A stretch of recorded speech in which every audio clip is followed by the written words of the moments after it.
ini saya record dulu. Tidak begitu paham atau gimana?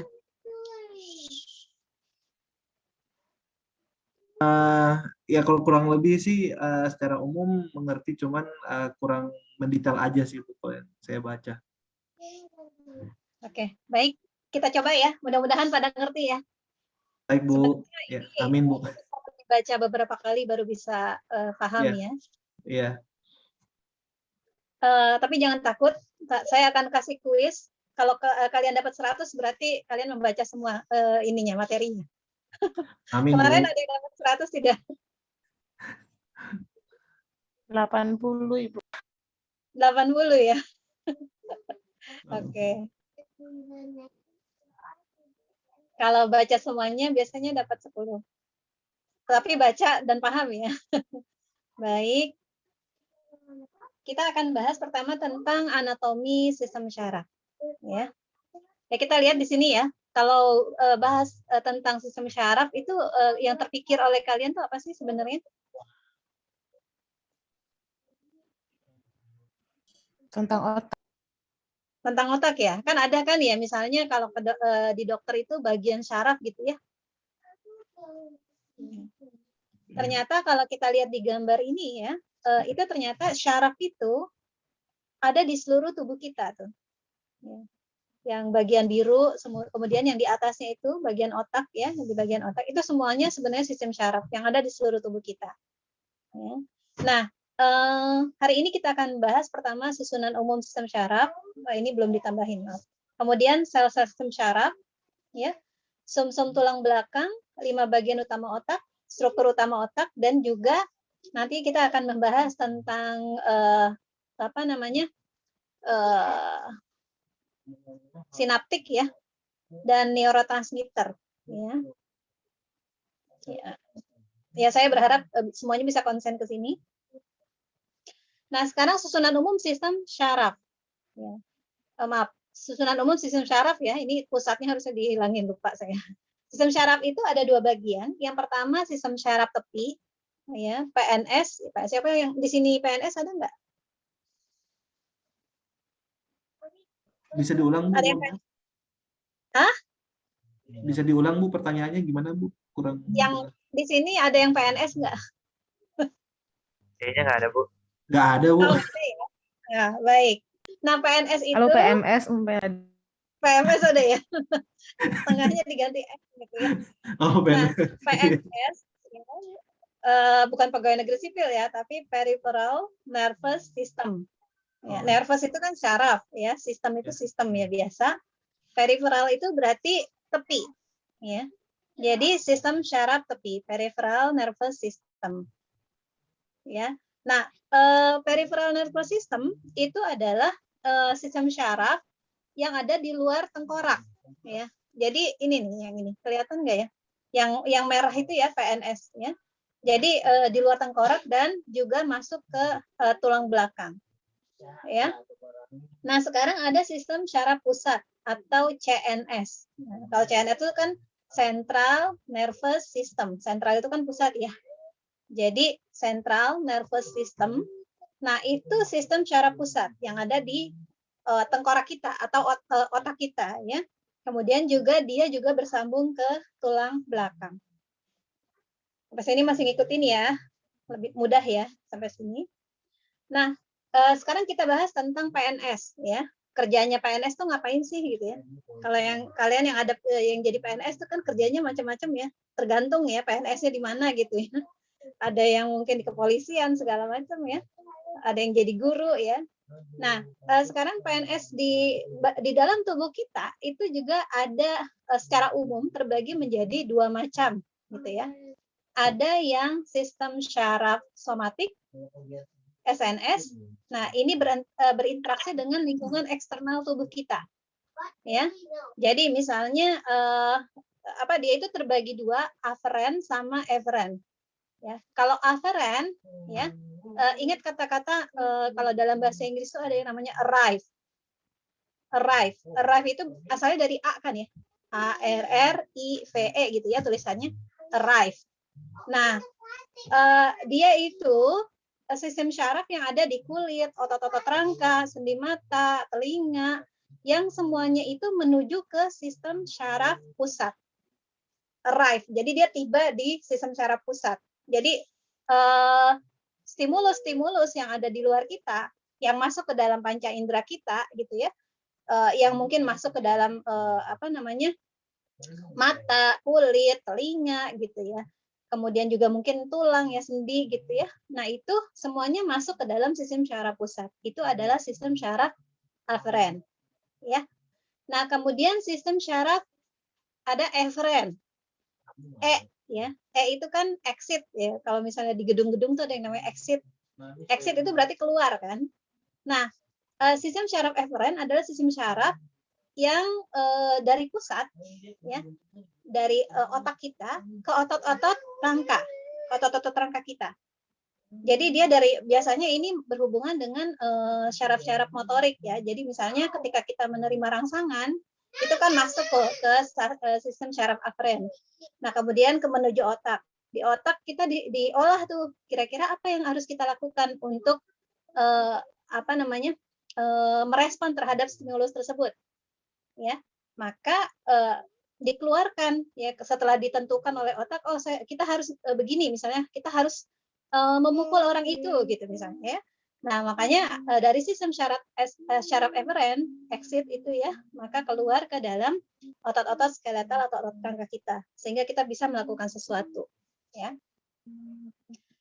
Nah, itu kan SNS, somatik ya, sistem syaraf somatik. Nah, sekarang ada yang namanya sistem syaraf otonom atau ANS. Nah, kira-kira ANS itu autonomic ya, autonomic nervous system ya. Autonomic kan kalau bahasa Inggrisnya otonom ya. Nah, ANS ini kalau misalnya kalian mendengar kata otonom, apa sih yang kalian pikirkan? Otonomi. Bergerak sendiri. Oke, bergerak sendiri, otonomi ya. Kalau dalam bahasa Indonesia ada kata-kata otonomi ya. Nah, berarti dia mengatur sistem syaraf ini ada di dalam tubuh kita yang nggak memerlukan stimulus. Dia akan terus bekerja tanpa stimulus ya. Jadi mengatur lingkungan internal di dalam tubuh kita ya. Misalnya dari syaraf aferen ya, dari organ-organ dalam kita tuh ada yang jantung, paru-paru, mungkin ya sistem pencernaan gitu ya. Nah, itu kan semuanya kan otonom kan. Kita nggak harus jantung kamu berhenti ya, bergerak ya, udah mati gitu kan. Nah, ini nggak bisa gitu. Kita nggak bisa menyuruh jantung untuk berhenti atau terus berdetak gitu misalnya. Karena dia gerakannya otonom ya. Maka sistem syaraf aferen itu adalah sistem syaraf yang berada di dalam organ-organ dalam tubuh kita, dan dia akan memberikan informasi ke dalam central nervous system. Maksudnya otomatis. Ya, otomatis itu. Ya. Nah, sekarang sistem syaraf eferen atau ya tadi exit juga sama ya. Itu berarti dari central nervous system kita, dari otak kita ke organ-organ dalam. Ya. Jadi otak kita terus bekerja kan ya. Kalau misalnya dia ngurusin bagian pernafasan ya berarti dia terus memberikan informasi ke dalam organ-organ dalam tubuh kita gitu ya. Sampai sini masih ngerti? Masih, Bu. Oke, good. Nah, sekarang ada syaraf otonom ini ya yang di bagian dalam tubuh kita tadi juga terdiri dari dua bagian lagi nih. Ada yang namanya simpatik, ada yang namanya parasimpatik. Kalau simpatik itu dari central nervous system ke lumbar bagian tubuh yang paling sempit ya, daerah pinggang dan dada di sumsum tulang belakang kita. Ini fungsinya adalah menstimulasi, mengorganisasi dan memobilisasi sumber-sumber energi dalam situasi mengancam. Jadi kalau misalnya ada ancaman, maka sistem syaraf simpatik ini bereaksi gitu. Jadi kalau misalnya ada perubahan simpatik, maka ada rangsangan psikologis yang masuk ke dalam tubuh kita. Kayak misalnya kalau kita tiba-tiba ketakutan gitu ya, atau tiba-tiba ada rasa cemas gitu, maka dia akan mengaktifkan organ-organ tubuh kita. Kayak misalnya jantung itu akan mengaktifkan hormon juga ya di dalam tubuh kita. Saya jantung itu jadi berdebar-debar gitu ya. Kemudian keringetan keluar ya. Kemudian tekanan darah meningkat. Itu karena adanya perubahan saraf simpatik. Lalu yang kedua parasimpatik. Nah, ini kebalikan dari simpatik tadi ya. Ini dari otak bagian sakral, punggung bagian bawah, sumsum tulang belakang. Dia fungsinya adalah untuk menghemat energi dan adanya relaksasi psikologis. Jadi kalau misalnya sistem parasimpatiknya bekerja, maka bagian otot organ-organ dalam kita itu akan menjadi rileks ya. Jadi debaran jantungnya menurun gitu ya, menjadi biasa lagi. Kemudian juga tekanan darahnya tidak meningkat lagi seperti itu. Di sini kalau misalnya ada yang sudah punya bukunya, ada yang beli bukunya, ini bisa dilihat di halaman bagian belakang ya, appendix ya. Appendix. Nah, kemudian setiap organ otonom menerima input simpatik dan parasimpatik yang berlawanan. Ya, tergantung dari stimulus psikologis yang masuk ke dalam otak kita. Ya. Nah, berikutnya peripheral nervous system ini ya, sebagian besarnya itu keluar dari sumsum tulang belakang, kecuali ada 12 pasang syaraf kranial yang keluar langsung dari otak, tidak melalui sumsum tulang belakang. Contohnya adalah syaraf penciuman dan optik. Ya kan adanya di kepala ya, syaraf penciuman sama optik itu ya. Nah, kemudian syaraf kranial terpanjang adalah vagus ya. Jadi di usus ya, sistem yaitu syaraf sensori motorik menuju dan keluar usus. Itu syaraf kranial terpanjang yang merupakan peripheral nervous system ya, dia orang PNS dia ya. Ngerti ya sampai sini ya. Nah, sekarang kita bicara tentang CNS ya, Central Nervous System ya, yang kalau kita bicara tentang sentral berarti pusatnya gitu ya. Pusat yang ada di dalam diri kita adalah ternyata otak, bahkan emosi juga adanya di otak ya. Semua tadi ya maka kematian yang paling akhir tuh biasanya terjadi di otak ya. Kalau otaknya udah nggak bekerja berarti udah mati gitu ya. Salah satu indikasi gitu ya, kalau ada orang yang udah dijudge wafat gitu ya, itu ketika otaknya mati. Nah, central nervous system adalah organ tubuh yang paling terlindungi. Ya kan ada tengkorak ya di otak kita ya. Nah, kemudian terbungkus oleh 3 selaput pelindung atau namanya Mannings ya. Yaitu durameter ya, fungsi ini merupakan selaput yang kuat ya. Terdiri dari arachnoid membran, selaput jaring raba-raba yang halus, subarachnoid membran, pembuluh darah dan cairan cerebrospinal, dan piameter yang paling dalam dan lembut ya. Jadi kalau misalnya kita masuk membuka ya satu persatu lapisan otak, maka ada arachnoid membran, subarachnoid membran sama piameter. Itu selain tengkorak ya. Selain tengkoraknya. Nah, fungsi cairan cerebrospinal ya, kalau mengalami kekurangan cairan cerebrospinal itu biasanya orang akan merasa sangat pusing ketika menggerakkan kepalanya. Kenapa? Karena ternyata cairan cerebrospinal itu menjaga otak langsung bertabrakan dengan tengkorak ya. Ketika kita menggoyangkan kepala, otak itu biasanya dijaga oleh cairan cerebrospinal ini, sehingga tidak langsung membentur tengkorak. Nah, kalau kelebihan cairan ini biasanya menjadi satu penyakit yang kepala besar itu, tahu nggak? Apa yang namanya, lupa saya.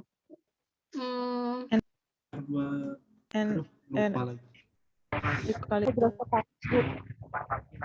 Apa? Saya lupa ya. Karena ya erosupalgia. Erosupalus. Iya pokoknya itu ya. Pokoknya yang kepalanya besar itu saya lupa namanya. Yeah. Nah itu kelebihan cairan. Biasanya perlu dioperasi gitu ya, dikeluarkan cairan-cairan. Nah, kemudian penghalang ada juga di daerah otak kita itu ada yang namanya blood brain barrier ya. Jadi ada penghalang penghalang darah yang menuju ke otak. Jadi misalnya ada zat-zat tertentu yang berbahaya, racun segala macam itu sebenarnya nggak langsung bisa masuk ke dalam otak kita gitu. Ada barirnya, ada saringannya gitu. Meskipun ternyata tetap saja ada sel-sel, misalnya sel-sel kanker ya, yang bisa masuk melalui pembuluh darah yang ada di dalam otak kita ya. Misalnya kanker yang awalnya berada di kanker itu kan bisa menyebar kemana-mana ya. Nah awalnya misalnya di daerah lain di dalam tubuh, kemudian dibawa oleh darah dan ternyata bisa masuk ke dalam otak. Nah berikutnya setelah CNS ya tadi kan PNS, CNS. Nah sekarang masuk ke sumsum tulang belakang ya, bagian tulang belakang kita ya. Kalau misalnya ada yang suka makan sop, ada nggak sop tulang belakangnya? Ngeri ya, sop tulang belakang. Jadi binatang yang bertulang belakang gitu ya. Nah itu sumsum tulang belakang ya ada yang namanya gray matter ya, bagian yang berwarna abu-abu ya. Ini merupakan badan sel dan interneuron yang tak termielinasi. Termielinasi itu maksudnya tidak banyak lemak gitu ya. Nah, kemudian ada yang bagian namanya white matter ya kan di sini kan ada ya bagian yang abu-abu sama bagian yang white gitu ya. Yang putih ya. Nah, ini adalah akson yang termielinasi. Nanti kita akan belajar tentang akson ya. Nah, sumsum tulang belakang itu juga terdiri dari dua lengan dorsal, gray matter, ya, dan dua lengan ventral. Dua lengan dorsal, ya, itu merupakan bagian dari sumsum tulang belakang yang menyalurkan stimulus-stimulus sensorik menuju otak. Ya. Jadi menuju otak kita ini kalau misalnya ada rabaan gitu ya, terutama rabaan gitu ya, atau stimulus lain kayak misalnya benturan, nah itu masuk ke dalam sistem sensori kita ya melalui dorsal roots, kemudian dihantarkan stimulus itu menuju otak. Lalu kemudian ada ventral roots ya. Nah ventral roots ini kebalikan dari dorsal root tadi. Ya, kalau ventral root itu adalah menyalurkan perintah dari otak menuju ke motorik kita ya, tangan, kaki segala macam gitu ya, kulit ya. Sampai sini ada yang mau ditanyakan? Ada yang ketinggalan atau ada yang membingungkan? Bu, saya mau bertanya. Oke, silakan. Halo, Bu. Bu, mohon maaf Bu, tadi yang Ibu presentasi di slide sebelumnya itu ada jelaskan di slide sebelumnya itu referensi di buku yang biopsikologi ini ya, edisi ke-10 kan Ibu ya referensi. Iya, betul. Semuanya ada di biopsikologi edisi ke-10. Kamu udah ada bukunya ya? Oh iya. Ini di bab 3 ya? Iya ada bab Bu, tadi 3. Ibu udah tulis halaman 68 sampai 69, jadi saya lagi buka ngecek aja sesuaiin aja. Biar Nah ada itu saya lupa baca. itu buku yang lama atau buku yang baru ya? Coba yang saya lihat. Baru Bu, yang Ibu ada yang baru. Kemarin sih ada beberapa teman yang udah yang edisi ke-10 Bu. Oke. Nah, ini kalau sistem syaraf otonom ya, itu ada di halaman 617 ya. Sama beberapa fungsi neuron simpatik dan parasimpatik 618. Nah, syaraf kranial 619 ya. Silakan kalau misalnya yang udah punya bukunya silakan. Oh iya, Bu. Iya, Bu, dapat. Mungkin itu ketinggalan angka 7-nya ya, 617 harusnya ya. Iya, Bu. 617 Bu, sistem saraf otonom Bu. Oh iya. Ya, kurang 1 ya, kurang angka 1 ya berarti ya. Ini kan Iya. halaman 67. Nggak Iya. apa-apa, Bu. Iya, 617 ya. Itu di appendix ya. Iya, baik, Bu. Terima kasih, Bu. Iya, sama-sama. Ada lagi yang mau ditanyakan?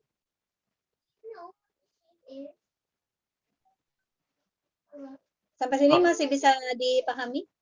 Bu, mau nanya Bu, Iya, silakan. kalau misalkan gerak refleks itu datangnya dari otak besar atau dari tulang belakang, Bu? Gerak refleks ya. Iya, Bu. Nah, itu akan kita pelajari di sistem saraf, sensori motorik. Makasih, Sensori Bu. motorik system. Ini sebenarnya saya harusnya hari ini materinya sistem sensori motorik ya. Tapi karena kalian perlu TB1-nya itu ada yang harus dipahami ya dari materi-materi ini, maka saya majukan yang ini. Sistem sensori motorik akan saya berikan mungkin setelah hormon ya. Oke, Bu. Terima kasih, Bu. Kita akan belajar tentang gerak refleks ya di situ. Oke, Bu. Oke. Ada lagi pertanyaan?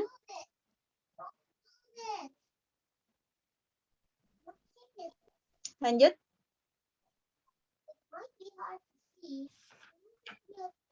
Oke, sekarang kita masuk ke bagian-bagian otak ya. Tadi kita udah belajar lapisan-lapisan di otak kita, terutama yang menjaga otak kita dari dari gangguan ya, dari kerusakan. Nah, sekarang bagian-bagian otak ya. Ini ada otak belakang, otak tengah, dan otak depan. Otak belakang itu maksudnya otak yang paling bawah ya. Otak yang paling bawah. Kemudian ada otak tengah, otak paling atas ya. Nah, otak belakang adalah miencephalon dan mesencephalon, medula. Nah, kemudian otak tengah ada mesencephalon, otak depan ada diencephalon, dan yang terakhir adalah telencephalon atau hemisfer cerebral. Ya. Kalau kalian belajar itu namanya cerebrum atau otak yang besar itu ya, yang paling luar, ya. Nah, dari miencephalon sampai diencephalon itu disebut sebagai brainstem atau batang otak. Jadi nanti kalau misalnya kalian bicara dengar istilah brainstem ya atau batang otak, kalian udah tahu ya, ini yang mana-mana aja yang disebut dengan batang otak. Ya. Ya, kita bisa lihat di sini ya ada yang paling bawah itu ya, medula, ada pons ya, mesencephalon ya. Kemudian ada desencephalon ya, ada telencephalon ya, cerebrum ya, cerebellum dan cerebrum ya. Nah, cerebellum itu otak kecil ya, yang paling bawah itu. Baik, nah sekarang struktur utama otak. Yang pertama medula atau miencephalon. Miencephalon ini merupakan lintasan atau trek yang membawa sinyal-sinyal antara bagian otak dan tubuh. Kalau tadi kita kan lihat ya melalui tulang belakang, maka dia akan masuk ke dalam medula ini, ya, atau miencephalon ini. Dia merupakan reticular formation, ya, memiliki 100 nuklei. Ya. Jadi di sini ada 100 sel otak, ya, yang berperan dalam perangsangan.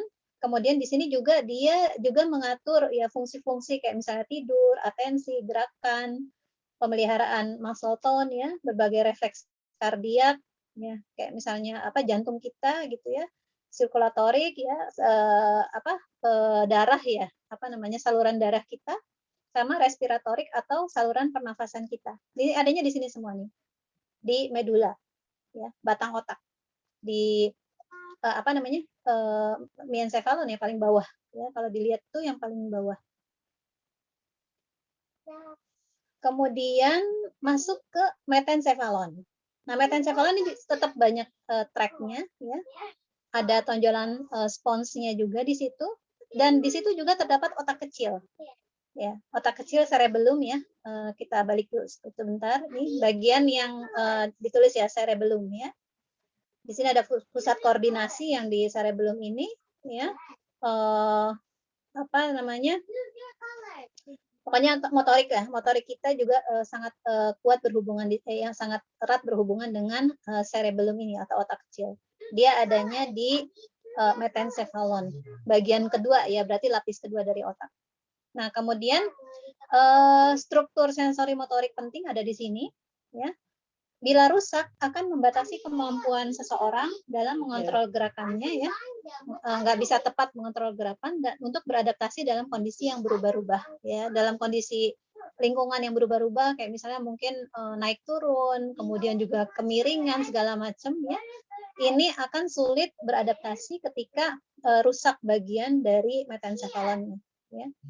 Lalu menghasilkan berbagai defisit kognitif juga. Jadi kemampuan kognitif akan menurun ketika metencephalon rusak.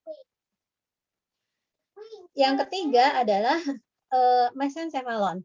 Mesencephalon ini ada bagian tektum, ada bagian tegmentum, ya. Di sini permukaan dorsal otak tengah kalau yang tektum, dan dia ada hubungannya sama fungsi pendengaran dan penglihatan.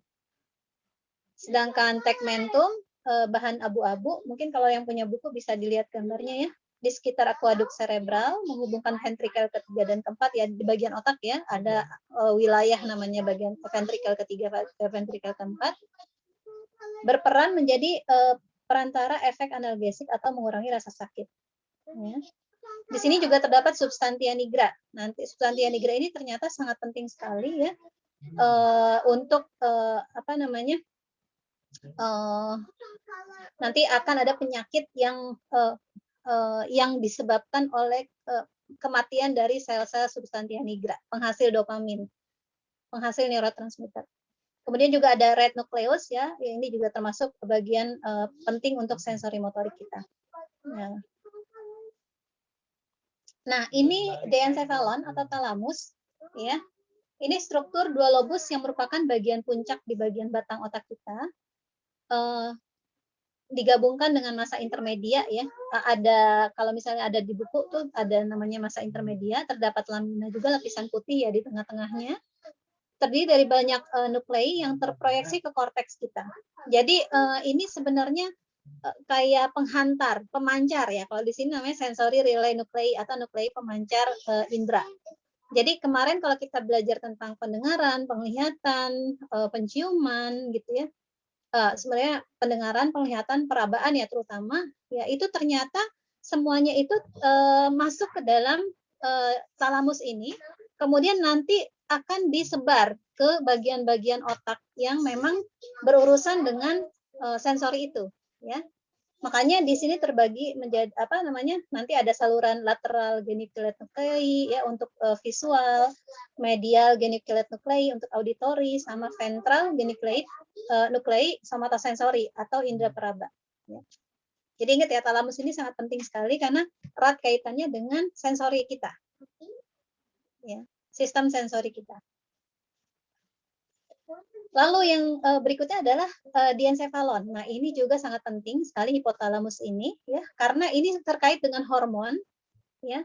Kemudian juga terkait dengan sistem limbik, ya. Sistem limbik itu sistem yang bagian dari tubuh kita yang sangat penting untuk proses psikologis, ya, pada manusia, ya. Di sini berperan penting dalam pengaturan beberapa perilaku termotivasi, ya.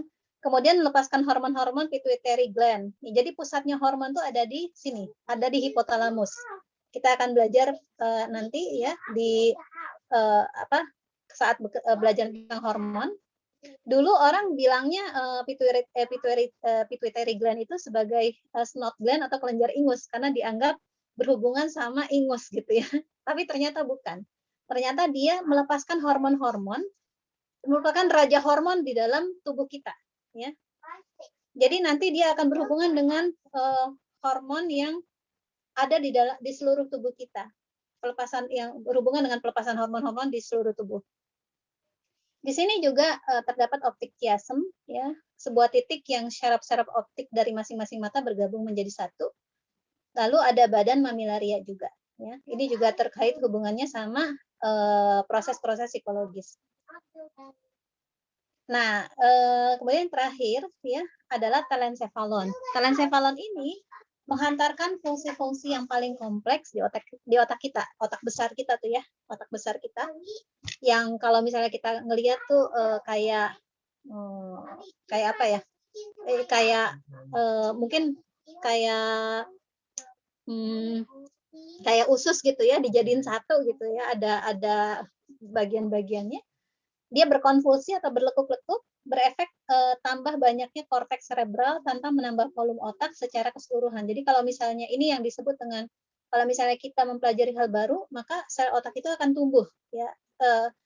Tapi kalau misalnya yang dipelajari itu nggak dipakai, dia lama-lama akan mati. Tapi kalau misalnya sering-sering dipakai, ya, maka dia akan terus tumbuh. Kemudian apa namanya? Ada proses-proses sinaptik ya, kayak misalnya bercabang-cabang gitu ya.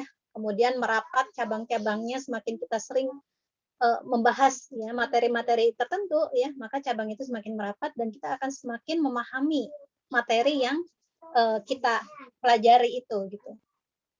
Itu adanya di telencephalon ini gitu ya. Nah, kemudian visura, lekukan-lekukan besar, sulci, lekukan-lekukan kecil ya. Ada juga namanya gyrus ya. Ini mungkin nggak terlalu penting ya. Tapi asal kita tahu aja bagian-bagian dari cerebral itu ada visura, sulci, gyrus gitu ya. Ada lobus ya. Nah, kemudian hemisfer terbagi menjadi 4 lobus. Ada nggak ya gambarnya? Nah, ini ya. Nanti ya. Lobus frontal ya, ini adalah fungsi motorik dan kognitif yang kompleks. Lobus parietal di atas kepala kita itu adalah persepsi lokasi objek dan tubuh kita, juga mengarahkan perhatian kita ya. Pusat perhatian, pusat atensi juga adanya di sini. Lobus temporal fungsinya pendengaran dan bahasa. Kemudian ada identifikasi pola-pola visual yang kompleks dan berperan dalam jenis-jenis ingatan tertentu. Dan juga lobus occipital ini adalah analisis input visual yang masuk dari indera visual kita. Kita perhatikan ini contohnya gambarnya. Lobus frontal adanya di depan ya, di kepala kita. Ya, di sini juga ada motor korteks ya, yang langsung berhubungan dengan lobus frontal. Karena korteks itu juga salah satunya motorik halus ya, itu adalah berbicara. Kemampuan berbicara itu juga masuk ke dalam motorik ya, motorik halus terutama. Lalu ada lobus parietal itu di atas ya, menuju ke belakang ya. Itu lobus parietal itu hubungannya sama somatosensori atau indera peraba kita ya. Lalu lobus occipital di belakang bagian yang pink ya, itu visual ya, yang menganalisis info-info visual. Dan lobus temporal itu adalah auditori ya, pusatnya bahasa, mendengar ya, terutama di bagian sebelah kiri otak kita itu ya, itu sangat aktif sekali pusat bahasa. Sampai sini ada yang mau ditanyakan? Harusnya saya bikin kuis ya, jadi bisa ini ya, bisa interaktif gitu ya.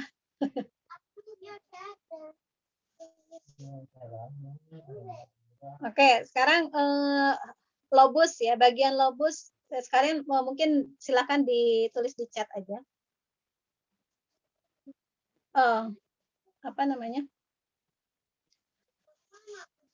Lobus ya, yang berhubungan sama fungsi auditori itu disebut lobus apa? Silakan di chat, tulis di chat.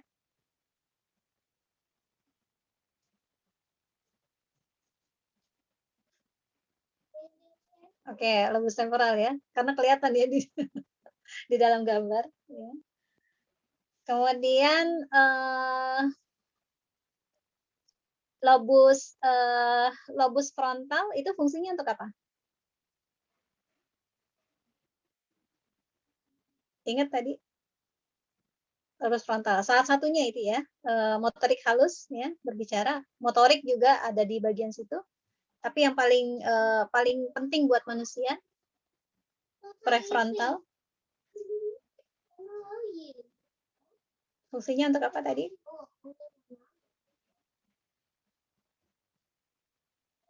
Ingat? Lupa ya. Oke, lobus frontal itu kognitif yang kompleks itu adanya di prefrontal kita ya. Itu juga sebenarnya pusat pikiran, kemudian juga di situ juga ada moral juga ya, kemudian ada empati ada di depan situ ya, prefrontal cortex kita ya. Kalau bagus maka seseorang yang mungkin prefrontal cortexnya dipelihara dengan baik ya, dipelihara dengan baik itu maksudnya terbiasa untuk berpikir ya, ketika memutuskan sesuatu ditimbang baik buruknya ya, kemudian benar salahnya, itu adalah fungsi-fungsi dari prefrontal cortex ya.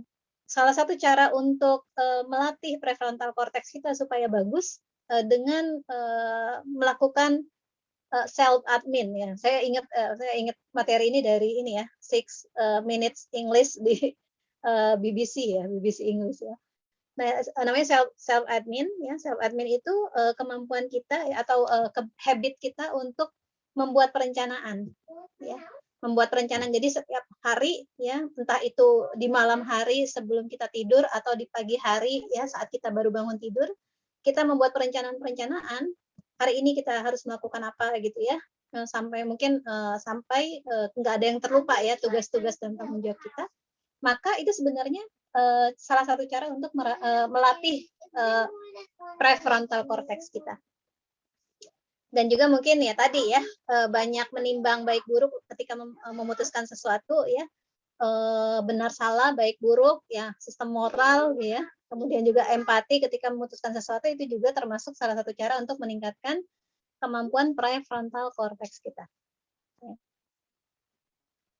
Oke, sampai sini ada pertanyaan?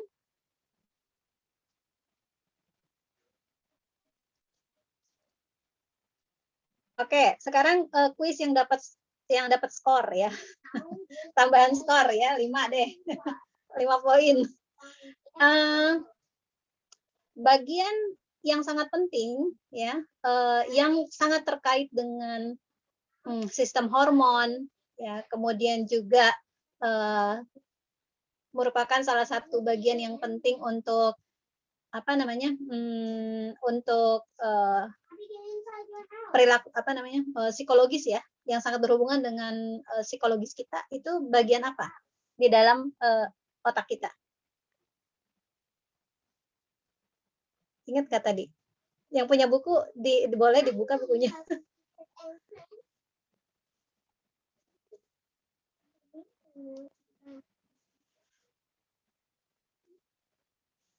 Ada di sini ada udah nambah nih. Ayo. Yang baru pulang jangan tidur ya. Ada Santi, ada Rando dari tadi ya. William, Joseph. William tadi udah sempat jawab ya, motorik. Mbak Bu, tadi pertanyaannya kayak gimana Bu? Sinyal saya sini jelek Bu, bisa diulang. Ya, pertanyaannya di bagian otak kita ya, di salah satu bagian otak kita, entah itu diencephalon atau telencephalon atau mesencephalon, metencephalon gitu ya tadi ya. Ada yang namanya satu bagian ya, namanya bla bla bla ya, titik. Dan dia sangat berhubungan dengan sistem hormon, kemudian juga sangat berhubungan dengan sangat berhubungan dengan kondisi psikologis kita. Sebutkan bagian itu.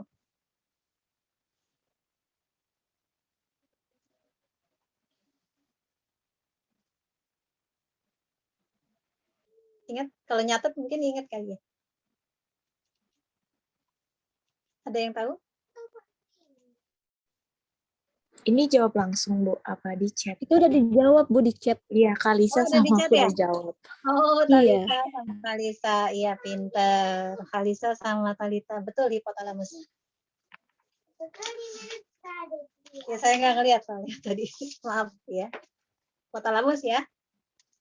Saya catat dulu namanya.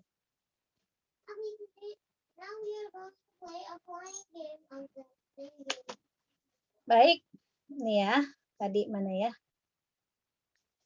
Hipotalamus ya, yang melepaskan hormon-hormon pituitary gland yang berhubungan sama hormon yang ada di seluruh tubuh kita, dan juga dia terkait dengan beberapa perilaku termotivasi atau yang ada hubungannya sama psikologis ya. Ingat ya, hipotalamus. Ini penting. Oke, baik. Sekarang kita lanjut ya, sistem limbik. Sistem limbik. Sistem limbik itu terlibat dalam regulasi perilaku termotivasi ya, seperti fleeing ya, lari ya. Misalnya orang yang suka melarikan diri dari masalah itu fleeing ya. Feeding, memberi makan, fighting, melawan ya, atau berhadapan dengan masalah itu ya. Sexual behavior ini juga termasuk ke dalam sistem limbik. Strukturnya ada amigdala. Amigdala ini juga kalian perlu ingat kata-kata ini, amigdala ini adalah otak emosi kita yang sangat berhubungan tadi dengan hipotalamus juga ya, dan apa namanya, ini salah satu bagian otak yang sangat penting ya, karena berhubungan dengan emosi manusia. Lalu fornix ya, cingulate cortex sama septum ya, ini nggak terlalu dibahas juga sebenarnya kalau di dalam biopsikologi. Lalu ada yang namanya ganglia basalis. Ganglia basalis ini atau disebut dengan GB ya. GB itu sebenarnya salah satu bagian otak yang sangat penting untuk membangun habit atau kebiasaan. Ya. Dia ini bentuknya mirip ekor ya, caudatus. Kemudian putamen bagian tengah caudatus dan dihubungkan dengan rangkaian jembatan di sini. Stratium, gabungan caudatus dan putamen, globus pallidus, struktur melingkar berwarna pucat ya. Mungkin kalau saya nggak masukin gambarnya karena kebanyakan gambar itu berat banget itunya, PPT-nya ya. Berperan dalam pelaksanaan motorik yang disengaja, ada jalur substantia nigranya juga di tengah ya. Tadi ya substantia nigra itu sempat dibahas sedikit, nanti akan kita bahas lagi ya. Adanya gangguan di jalur ini menyebabkan penyakit Parkinson tadi ya. Jadi kalau substantia nigra yang menghasilkan neurotransmitter dopamin ya yang rusak, maka dia akan menyebabkan penyakit Parkinson. Ya.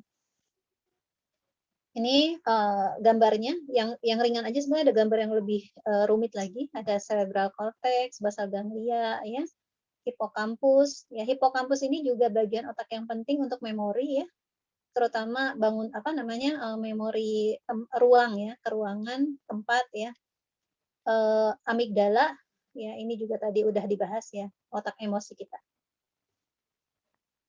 Nah, itu letaknya kalau di cerebral cortex itu di dalam ya, berarti ini otak yang di tengah di dalam ini. Basal ganglia, hipokampus, amigdala.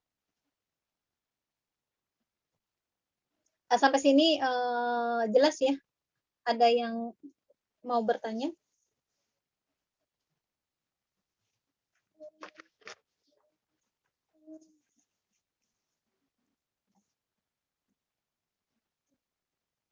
Tidak ada? Baik, kita lanjut ya. Karena masih long way to go ini, masih banyak ya materinya. Studi kasus The Lizard. Nah, The Lizard ini termasuk tadi ya, karena Parkinson ya. Parkinson, jadi kalau orang yang terkena Parkinson, kayak misalnya Muhammad Ali katanya ya, kabarnya itu terkena Parkinson ya. Ini contohnya Roberto de Orta, ya laki-laki 60 tahun, mengalami tremor dan kesulitan untuk bergerak. Ya. Ototnya kaku, nggak bisa melakukan gerakan spontan, sulit memulai gerakan lamban, dan melakukan gerakan yang disengaja. Itu semuanya sulit dilakukan. Di sini karena substantia nigranya mati tanpa diketahui penyebabnya. Dan neuron ini adalah penghasil neurotransmitter yang disebut dengan dopamin. Nah, dopamin ini pernah dengar nggak? Ada yang pernah dengar dopamin?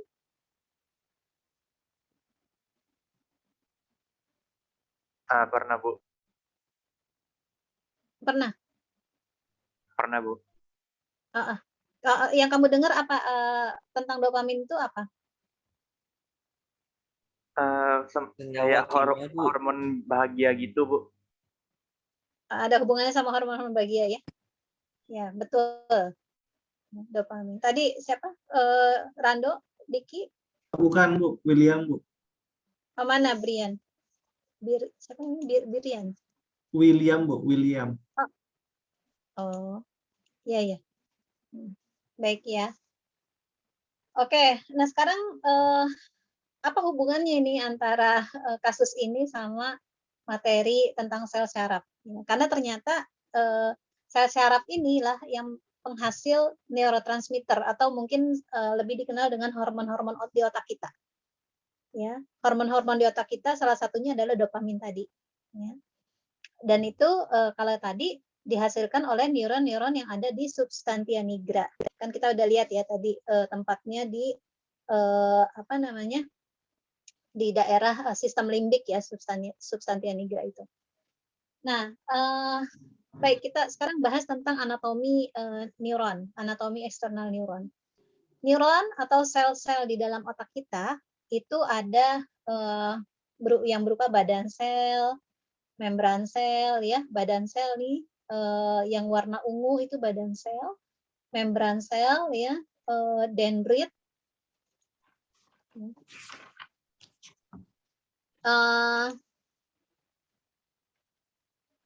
ya, kemudian akson hilok. Akson hilok itu bagian yang antara ungu sama merah, kelihatan nggak? Kelihatan ya? Akson hilok itu yang menuju ke akson, bagian ungu sama merah ya, namanya akson hilok. Kemudian ada akson, akson itu kayak semacam kaki, ini bagian yang warna merah itu namanya akson. Lalu mielin yang melapisi yang warna merah yaitu lapisan-lapisan mielin. Yang panjang itu ya akson ya. Nah, kemudian ada nodus Tanfier itu di antara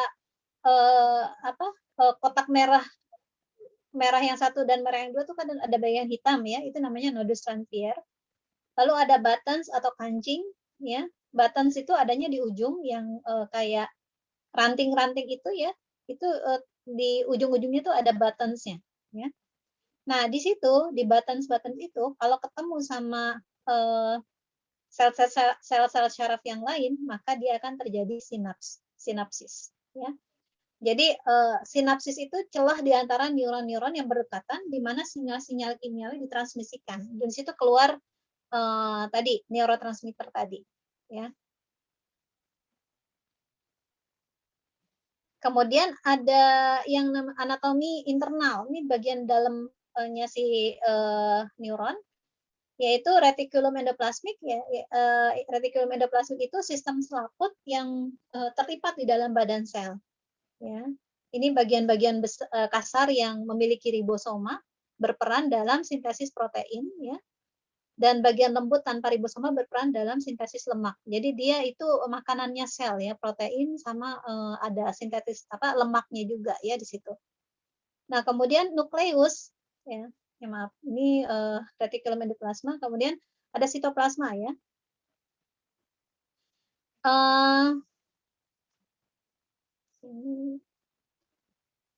Itu bagian yang sitoplasma itu bagian cairannya ya, cairan sel. Kemudian ada ribosoma, struktur seluler internal, berbagai protein itu disintesiskan di situ ya. Nah, kemudian ada badan Golgi ya. Badan Golgi itu sistem membran yang membungkus molekul-molekul dalam vasikel.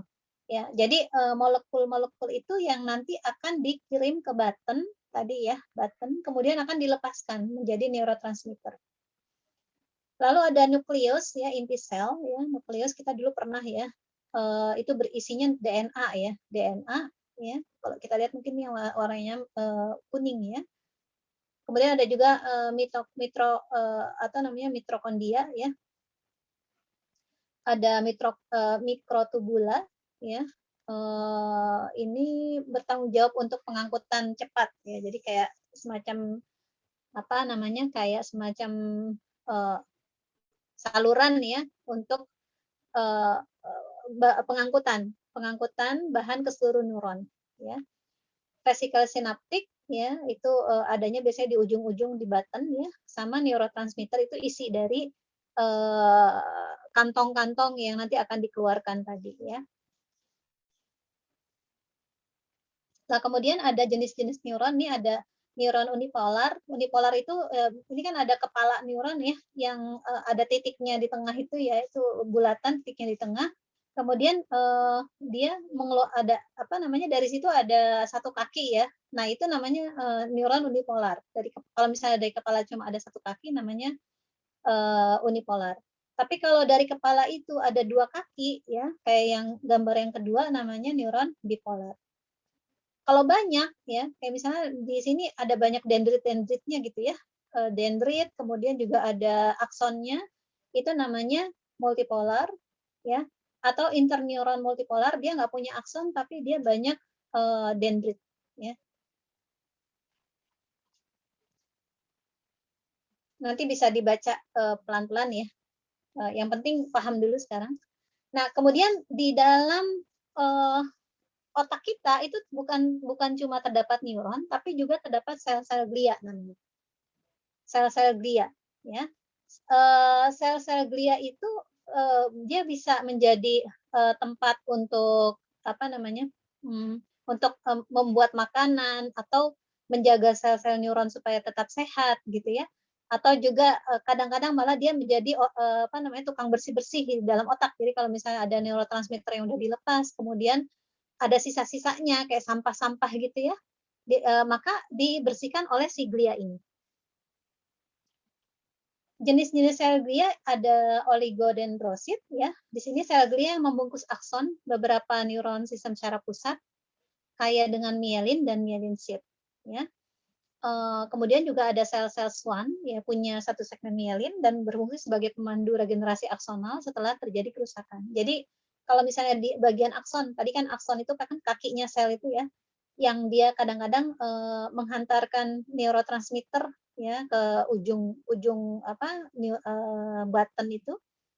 Nah itu kalau misalnya rusak maka akan diregenerasi oleh si sel-sel Schwann ini, salah satu jenis sel glia. Ada yang namanya mikroglia, ini lebih kecil dari glia lainnya, yang merespon cedera atau penyakit dengan menggandakan diri atau menelan puing-puing seluler dan memicu respon inflamatorik ya. Jadi mungkin ada kalau misalnya ada bagian sel yang apa namanya terluka atau mungkin ada yang rusak, maka si mikroglia ini ya berfungsi untuk apa namanya menelan puing-puing seluler tadi ya. Dan kemudian ada astrosit ya, sel glial terbesar yang berbentuk seperti bintang, fungsinya mengirim dan menerima sinyal dari neuron dan sel-sel glia lainnya, mengontrol pembentukan dan pemeliharaan sinapsis di antara neuron-neuron ya. Jadi tadi kan sambungan antar neuron itu namanya sinaps ya, sinapsis. Nah, itu kalau misalnya ada kerusakan atau itu perlu dipelihara, ini si sel astrosit ini yang memelihara sel sinaps ya, sinaps tadi ya, antar sel neuron. Mengatur aktivitas neural, berpartisipasi dalam sirkuit glial ya. Jadi banyak sekali ya, mungkin bahkan jumlah sel-sel glia itu jauh lebih banyak ya, 10 kali lipat daripada sel neuron ya. Karena dia fungsinya tadi ngasih makan, kemudian menjaga kesehatan sel-sel neuron gitu ya, bersih-bersih dari mungkin ada sisa-sisa apa namanya, proses-proses kimiawi yang terjadi di dalam otak kita, itu semuanya dilakukan oleh sel glia. Sampai sini ada pertanyaan? Bingung tidak?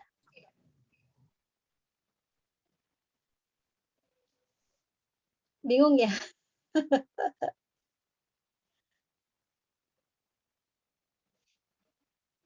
Bisa dipahami apa yang saya sampaikan?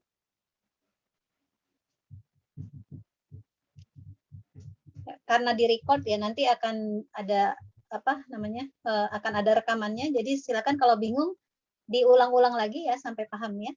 Karena ini sangat penting sekali ya. Misalnya ada masalah ya, kayak misalnya waktu itu apa namanya? Guru saya cerita ya, guru di neuroscience ya. Jadi misalnya waktu itu ada orang tua, misalnya suami istri ya, suaminya tuh cerita kalau istrinya tuh suka marah-marah terus gitu ya. Nah terus kemudian marah-marah itu ternyata bukan cuma ada indikasi kelainan psikologis, tapi ternyata bisa jadi itu ada masalah di dalam otaknya gitu. Kemudian karena itu perubahannya sangat ekstrim ya, tiba-tiba gitu ya, maka akhirnya disuruh untuk datang ke rumah sakit, kemudian di-scan gitu ya otaknya. Ternyata benar ada tumor ya di salah satu bagian otak ya, terutama mungkin yang ada hubungannya sama emosi gitu. Dan itu ternyata bisa merubah sifat seseorang 180 derajat. Pernah juga saya ada kasus ya, ini mirip juga gitu. Jadi ada seorang teman ya, dia tinggal di Jepang gitu ya. Setelah hamil ya, selama hamil gitu ya, kok kelihatannya ada masalah gitu. Kayak orang yang nggak waras gitu ya, dan perubahannya tuh nggak wajar gitu. Kayak misalnya suka nangis sendiri atau ketawa sendiri bahkan ya.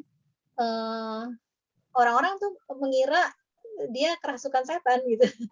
Jadi di ruqyah gitu, terus ya maksudnya ya diajak untuk inilah banyak-banyak untuk beribadah gitu seperti itu. Tapi nggak kunjung sembuh gitu ya. Akhirnya dibawa ke rumah sakit, ternyata ada masalah di otaknya, ada bagian otak yang terindikasi tumor ya seperti itu. Jadi ada kemungkinan ya yang beririsan ya antara mungkin perubahan-perubahan psikologis seseorang dengan perubahan di dalam biologisnya, terutama di dalam otaknya dia. Gitu. Dan ini kita harus pertimbangkan juga. Makanya kalau misalnya ada orang yang kok tiba-tiba saya jadi pelupa gitu ya. Kadang-kadang saya bilang coba deh diperiksa dulu bagian otaknya, karena ada kemungkinan salah satu gejala pikun ya. Pikun itu ada istilahnya di kedokteran, mungkin ada yang tahu. Saya lupa. Bukan Alzheimer. Bukan.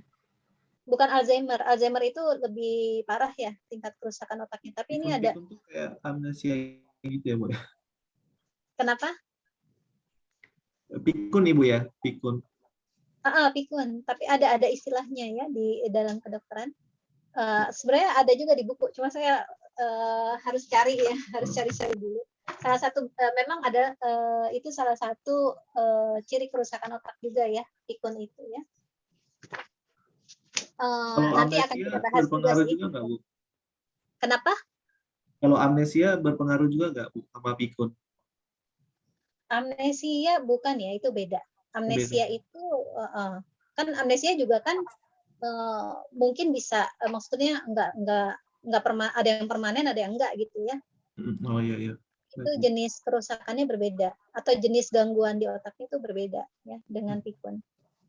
Kalau pikun itu biasanya memang ada kerusakan otak yang akhirnya lama-lama itu jadi misalnya kalau ada orang yang mengalami itu sampai jadi dia kayak anak kecil lagi gitu ya, secara emosi juga bermasalah gitu.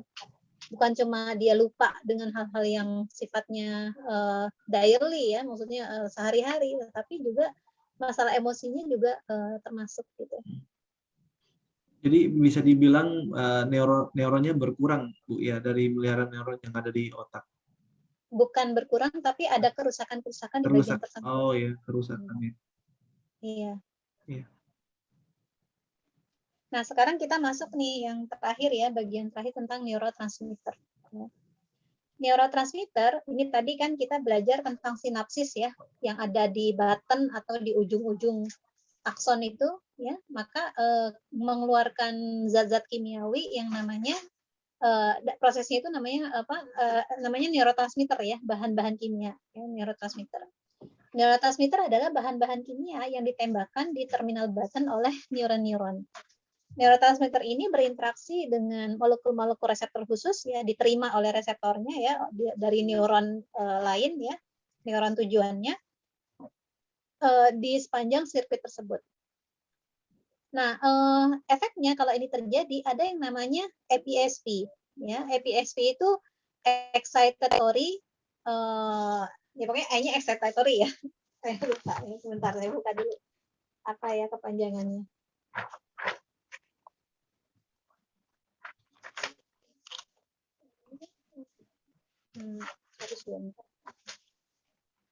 Mungkin ini di halaman 124 ya. Jadi kita sekarang belajar 2 bab ini langsung. Tapi saya pilih yang enggak terlalu sulit ya. Yang sulit-sulit nggak usah terlalu kita ini. Nanti kalau kalian S2 mungkin bisa belajar itu.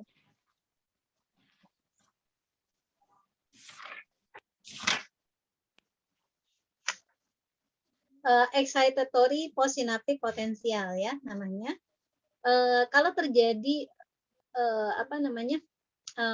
reaksi ini ya, maka dia akan meningkatkan kemampuan neuron menembak. Jadi kalau ada stimulus, kemudian dia masuk otak kita, kemudian dia membuat neurotransmitter keluar ya, mengeluarkan sel bagian otak tertentu mengeluarkan neurotransmitter ya, dan terjadi APSP, maka dia akan diteruskan itu ke seluruh bagian-bagian otak atau bagian otak tertentu yang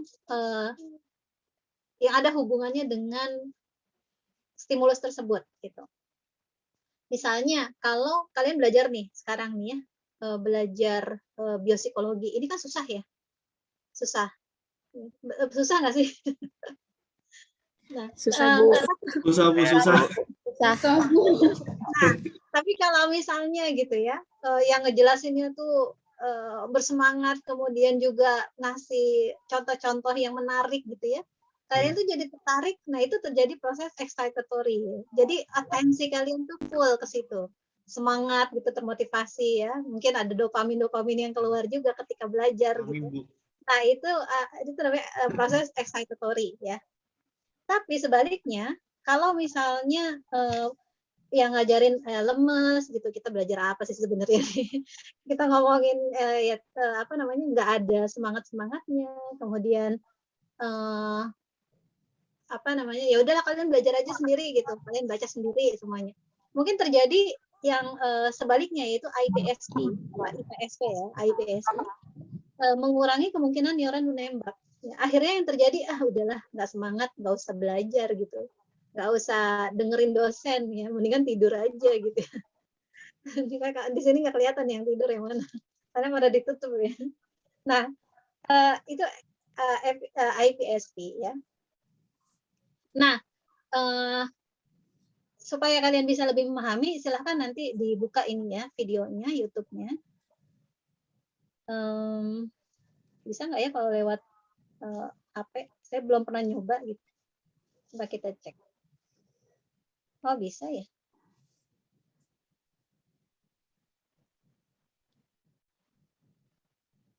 Oh, ternyata bisa. Tapi nggak ada suaranya ya.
Oke, ternyata bisa ya.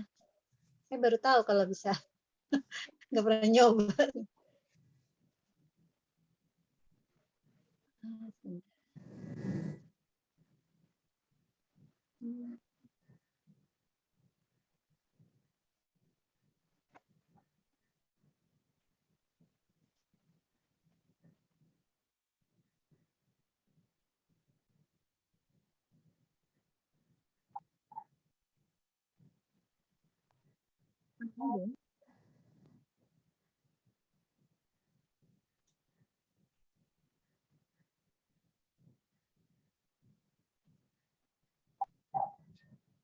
Ini sama ya tadi ya, bentar.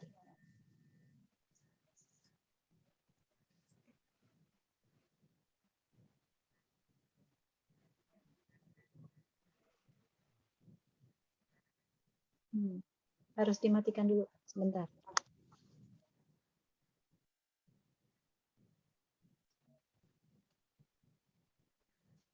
Kuliahnya agak susah ini. Biopsikologi. Susah ya? Biopsikologi, jadi banyak. Tuh, Bentar, saya matikan dulu ini. gitu dari otak.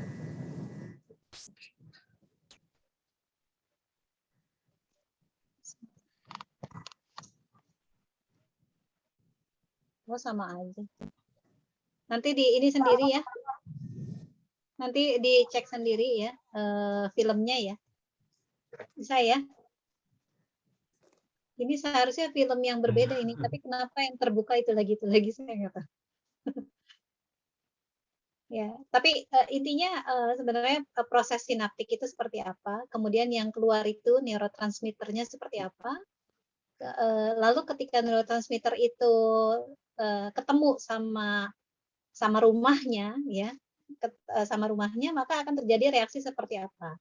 Apakah itu APSP atau EPSP, gitu ya? Nanti silakan di ini. Nah, ini sebenarnya transmisi sinaptik ya prosesnya seperti ini. Ada struktur sinapsisnya ya tadi yang buttonnya itu ya, kemudian ada proses sintesis, packaging ya, molekul-molekul neurotransmitter di package gitu ya. Kayak misalnya kita mau apa namanya? Ngirim paket itu kan dikirim dulu kan ke tukang paketnya gitu ya, masuk ke tukang pengiriman paket ya. Kemudian dan pengangkutan molekul-molekul neurotransmitter ya di dalam sel-sel neuron ya. Lalu kemudian terjadi pelepasan molekul-molekul neurotransmitter tadi di button tadi ya di sinaps ya. Ada aktivasi reseptor oleh molekul-molekul neurotransmitter itu. Lalu setelah proses kimiawinya selesai, apakah terjadi APSP atau IPSP, ada yang namanya reuptake ya. Reuptake itu misalnya sisa-sisa neurotransmitter yang udah selesai dipakai itu kemudian dimasukin lagi ke dalam sel neuron ya untuk diproses lagi kayak didaur ulang gitu ya. Kemudian ada degradasi enzimatik dan daur ulang molekul-molekul neurotransmitter ya. Nanti akan dipakai lagi dengan proses yang sama. Nah, kita bahas secara khusus tentang neurotransmitternya. Ya, neurotransmitter adalah zat kimiawi otak pembawa pesan yang memudahkan sel-sel otak kita untuk bisa saling berkomunikasi. Ya. Itu kalau misalnya kalian nanti lihat filmnya, itu akan sangat kayak ada proses listrik gitu ya. Kalau misalnya ada ada stimulus, terus masuk otak kita, terus kayak lampu-lampu itu kayak lampu-lampu di dalam otak kita itu kayak nyala semua, ting ting ting ting gitu ya, ada proses APSP gitu ya. Tapi kalau yang terjadi proses IPSP ya, demotivasi gitu ya misalnya, maka itu nggak bisa nyala ya. Nggak, justru malah dimentahkan karena misalnya nggak semangat, motivasinya turun segala macam. Setiap pemikiran, persepsi, emosi, memori, dan perilaku manusia ini melibatkan proses kimiawi otak yang bernama neurotransmitter ini. Ya. Misalnya saat kita teringat peristiwa tertentu, otak kita akan melepaskan neurotransmitter yang sama, ya, persis dengan yang dilepaskan saat peristiwa itu terjadi.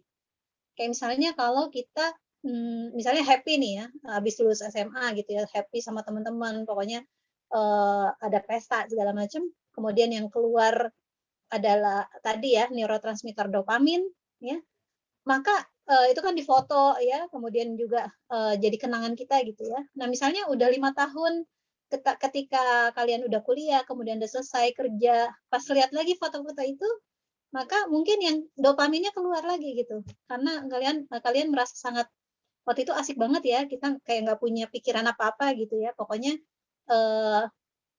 lulus SMA itu ada yang mungkin kerja langsung atau mungkin ada yang kuliah gitu ya. Dibanding misalnya sekarang yang udah pada nikah, udah mikirin macam-macam, mikirin kebutuhan rumah tangga segala macam gitu ya. Tapi ketika melihat itu lagi, maka neurotransmitter dopaminnya juga akhirnya keluar lagi seperti itu. Ada 3 golongan neurotransmitter kecil konvensional, yang ada asam amino, monoamin, asetilkolin ya. Neurotransmitter asam amino itu biasanya Sebagian besar itu directed sinapsis ya, sinapsis yang langsung berhubungan dengan sel-sel yang lain ya, sel syaraf, satu sel syaraf berhubungan dengan syaraf yang lain, bereaksi dengan cepat di sistem syaraf pusat kita, di otak kita ya. Itu misalnya ada aspartat, glisin, gamma aminobutyric acid atau GABA ya. Nanti akan kita bahas ya fungsinya apa. Lalu ada neurotransmitter monoamin, sebagian besar berlokasi di batang otak nih. Ini dia nih, dopamin, epinefrin, norepinefrin, serotonin, ini sangat besar hubungannya sama emosi ya. Lalu ada asetilkolin, adalah neurotransmitter di neuromuscular junction atau ruang antar neuromuskular ya, di banyak sinapsis di sistem syaraf otonom kita. Sistem syaraf otonom berarti ada di dalam tubuh kita ya, dan di beberapa sistem syaraf pusat ya. 4 neurotransmitter untuk meningkatkan tingkah laku. Nih yang paling sering dibahas ya oleh orang-orang psikologi ya, misalnya dopamin. Ini berhubungan dengan kesenangan, motivasi, keunggulan atau prioritas, pengatur, perangsang dalam otak kita gitu ya, itu hormon dopamin. Lalu ada serotonin. Ini berhubungan dengan kebahagiaan, anti cemas ya, kelenturan dan penenang. Ada GABA ya. Ini neurotransmitter penghambat yang menenangkan atau membantu mengendurkan ketegangan otak. Ada yang namanya endorfin. Ya, mungkin ini endomorfin ya, di dalam otak kita ternyata ada juga morfin yang alami namanya endorfin ya, berhubungan dengan kesenangan dan penghilang rasa nyeri atau rasa sakit ya. Ternyata otak kita bisa tuh menghilangkan rasa sakit ya dengan kalau misalnya kita mengeluarkan hormon endorfin ini. Nah, kadar kimia otak atau neurotransmitter menentukan jenis emosi yang terjadi. Contohnya misalnya kalau cemas, maka norepinefrinnya tinggi dan GABA-nya rendah. Ya. Jadi kan tadi GABA yang menenangkan atau membantu mengendurkan ketegangan otak. Ya. Nah, kalau norepinefrin itu berarti hormon-hormon otak yang bisa meningkatkan kecemasan gitu ya. Kemudian kalau depresi itu serotoninnya rendah atau hormon bahagianya itu rendah banget depresi ya. Bisa kelihatan nggak di sini ya? Di sini misalnya neurotransmitter asetilkolin gitu ya. Dia merupakan excitatory ya. Dia berhubungan sama memori kita, learning ya. Kalau asetilkolinnya tinggi berarti semangat ya ketika belajar ya. Dan fungsi-fungsi intelektual yang general atau yang umum. Kalau kekurangan hormon ini atau neurotransmitter ini, maka dia akan mengalami Alzheimer ya. Kalau surplus ya kebanyakan dia bisa ada ketegangan otot ya yang sangat parah.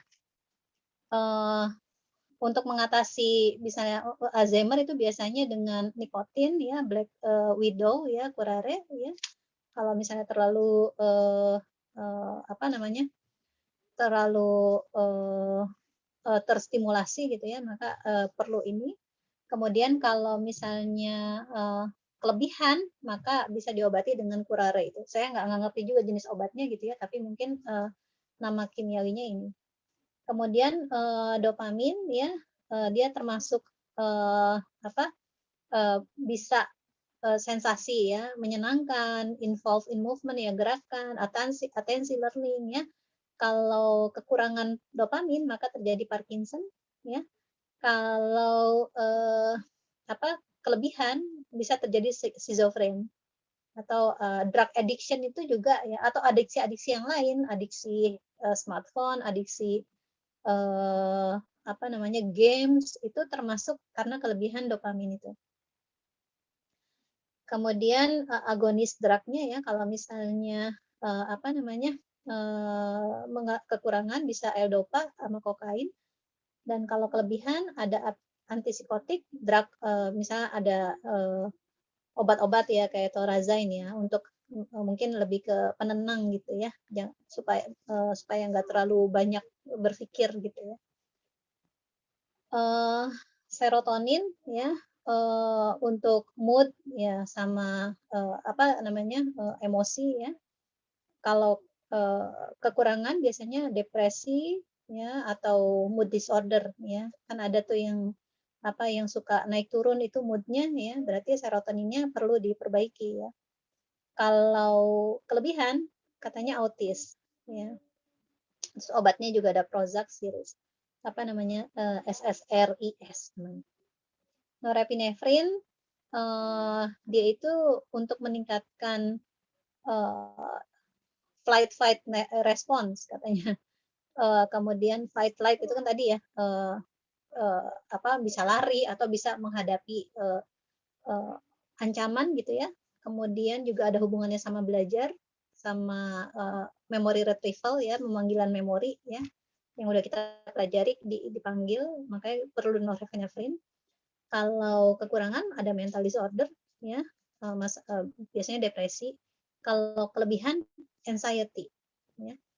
Nah, untuk kalau kekurangan bisa pakai kafein ya, amfetamin.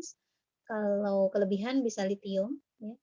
Terus GABA ini membantu kita untuk apa namanya? Sleep wake cycle ya, membantu untuk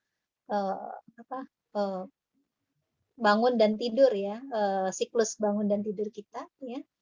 Kalau kekurangan dia akan anxiety, kalau kelebihan katanya sleep and eating disorder. Ya, jadi ada gangguan makan dan gangguan tidur. Obatnya kalau kekurangan bisa Valium atau Xanax ya. Endorfin ini ada hubungannya sama persepsi rasa sakit sama emosi yang positif ya. Kalau kekurangan bisa merasakan sakit. Ya, kalau kelebihan kalau kelebihan mungkin badan kita tidak bisa memberikan warning yang bagus ya untuk rasa sakit ya. Kemudian glutamat ini digunakan untuk memori, learning, gerakan ya.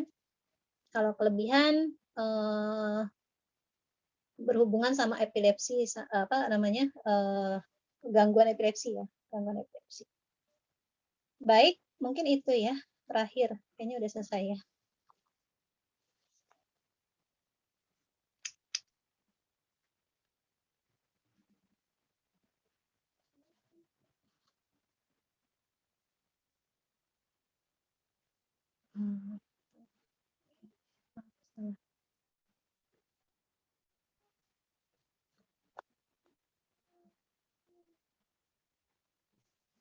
Oke, kira-kira stop share dulu ya.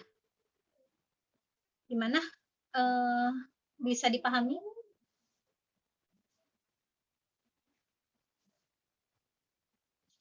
Sulit tapi penting ya, penting banget karena ini ternyata sangat berhubungan sama kondisi mental kita juga gitu ya, mental state kita. Terus juga kita jadi tahu hubungannya sama antara sistem saraf pusat dengan sistem saraf tepi bagaimana gitu ya. Sistem saraf tepi juga ternyata berhubungan sekali dengan proses-proses mental kita gitu ya. Di bagian otak, di bagian mana yang penting untuk yang sangat berhubungan dengan kondisi psikologi seseorang ya, itu juga penting sekali untuk kita pahami gitu. Jadi ketika nanti mungkin kalau kalian udah jadi psikolog ya, kalian punya frame berpikir yang lebih luas ya, nggak semuanya itu mungkin ini masalah bukan cuma masalah psikologis gitu, tapi kita bisa kemungkinan nih ada masalah fisiknya nih di sini gitu misalnya. Seperti itu. Ada pertanyaan?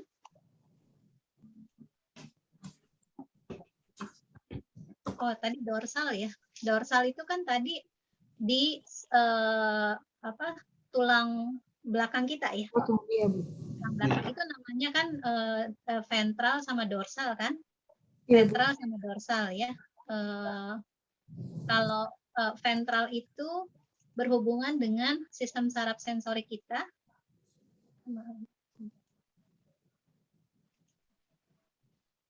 Oh, mati deh.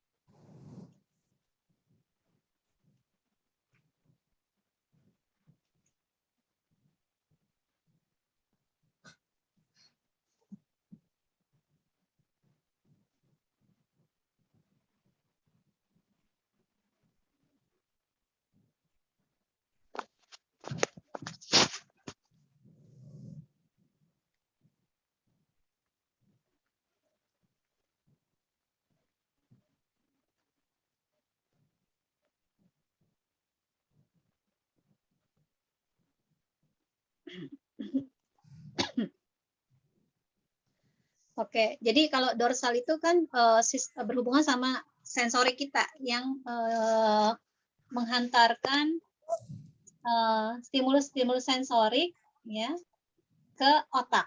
Itu dorsal. Sedangkan ventral adalah bagian syaraf ya, syaraf yang ada di tulang belakang kita, yang dia menghantarkan perintah-perintah dari otak menuju sistem motorik, ya, tangan, kaki ya, untuk bereaksi terhadap sensor tadi ya, terhadap stimulus sensorik tadi, seperti itu. Gimana? Iya, Bu. Makasih, Bu. Nanti akan saya posting PPT-nya. Tadi saya belum sempat Baik, Bu. posting materinya ya. Malam ini akan saya posting. Silakan nanti dipahami lagi, dibaca-baca lagi. Ya, saya sudah pilihkan yang paling penting. Sebenarnya ini dua mata kuliah ya, dua kali kuliah yang saya jadikan satu gitu. Karena ada bagian-bagian yang saya rasa kayaknya nggak terlalu penting deh. Kalau misalnya reaksi kimiawi segala macam itu kan mungkin kita nggak terlalu penting untuk tahu ya. Kalau mau baca sih nggak apa-apa, silakan dilihat bukunya nanti atau juga nanti saya kasih modulnya. Tapi yang pasti ini udah saya rangkum jadi yang paling penting aja. Iya, Bu. Oke, ada lagi mungkin yang mau ditanyakan? Cara hafalnya gimana ya, Bu? Apa? Cara menghafalnya. Susah-susah. Apa namanya? Yang ngafalinnya. Ngafalinnya setengah mati emang. Saya juga Harus waktu banyak ngajar hafal, ngafalinnya Bu. setengah Bu. mati. Banyak istilahnya. Iya, karena erat kaitannya sama kedokteran ya. Iya. Tapi bisa kok. Saya beberapa Amin. kali ngajar ini ya, udah dari awal saya ngajar tuh udah ngajar ini ya. Itu mahasiswa tuh pinter-pinter lah ternyata. Ada yang dapat 100 gitu. Padahal saya kasih soalnya tuh susah-susah gitu. Waktu itu malah kalau di regular 1 tuh ini ya, close book ya. Kalau regular 2 saya selalu kasih open book gitu ya. Itu pun nilainya jelek-jelek gitu. Karena nggak sempat belajar ya. Padahal udah saya kasih open book ya, kalau kalian belajar pasti bisa gitu. Tapi ternyata tetap aja pada nilai jelek-jelek. Karena ini butuh pemahaman, bukan cuma apa namanya? Yang pasti harus dipahami dulu kan, baru tahu ini letaknya ada di mana gitu kan. Iya. Videonya tadi kayaknya bagus deh, Bu. Iya, nanti itu kan ada di PPT, jadi nanti silahkan dibuka sendiri supaya bisa lebih paham ya proses keluarnya neurotransmitter ya, proses sinaptik di dalam otak kita. Iya, Bu. Baik, Bu.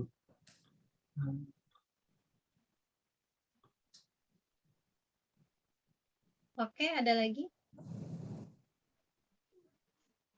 Bu, saya mau nanya, Bu. Ya, baik. Itu kan yang skizofrenia, itu kan obatnya kokain ya, Bu? L-dopa ya. Maaf, skizofrenia. Maaf, ya. Jadi Karena kalau, dia kelebihan dopamin ya. jadi kalau misalkan orang skizofrenia dia itu adiksi dengan rokok, berarti emang karena itu obatnya dia ya, Bu? Oh, enggak juga. Enggak juga? Jadi apa ya, skizofrenia itu kan proses sebenarnya sih agak pelik ya, karena dia termasuk gangguan, ada kerusakan juga ya di dalam otak gitu ya. Ini nanti kalau di bukunya sendiri itu ada tuh. Di Halaman berapa?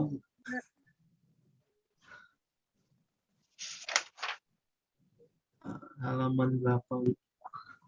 Bab 18, bab terakhir, tapi itu tidak dibahas, tidak saya bahas lagi di semester ini, maksudnya karena ternyata itu akan dibahas di mata kuliah yang lain ya, gangguan-gangguan psikologis gitu ya.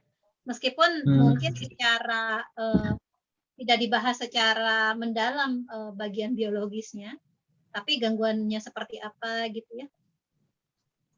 Itu gangguan-gangguan psikiatrik di halaman 582. Kalian bisa baca sendiri mungkin ya.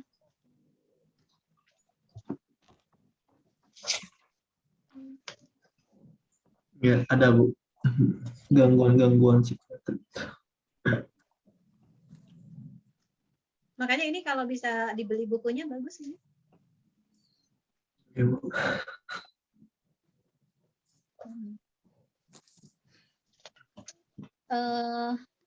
Tak yang terlepas dari Excel. Kenapa? Enggak, Bu. Mau untuk belajar saja sih, Bu.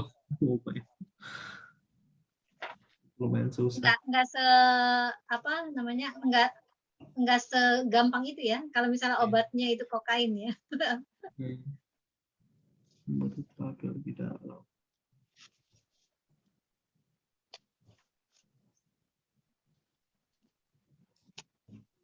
Biasanya yang dipakai obat antipsikotik ya kalau schizofrenia itu. Oke Bu, terima kasih Bu. Oke. Baik. Ada lagi yang mau ditanyakan?